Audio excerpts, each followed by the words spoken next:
ময়মনসিংহে সপ্তাহের ব্যবধানে সবজি মাছ সহ মুরগির দাম বেড়েছে। এতে নিম্ন মধ্যম আয়ের ক্রেতারা বিপাকে পড়েছেন।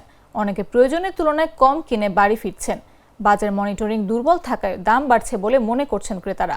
বৃহস্পতিবার সকালে সরেজমিনে শহরের ঐতিহ্যবাহী মেসুয়া বাজারে দেখা যায় সবজির দাম কেজিতে ৩০ টাকা পর্যন্ত বেড়েছে। মাছ ও মুরগির দাম কেজিতে বেড়েছে ১০ টাকা।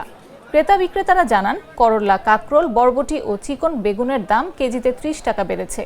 গত সপ্তাহে করলা ৭০ টাকা কেজিতে বিক্রি হয়েছে, অথচ এখন করলা বিক্রি হচ্ছে ১০০ টাকা কেজিতে।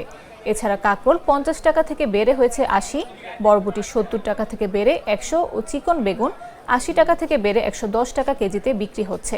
শসা ৩০ টাকা থেকে ৪০ টাকা কেজিতে বিক্রি হচ্ছে।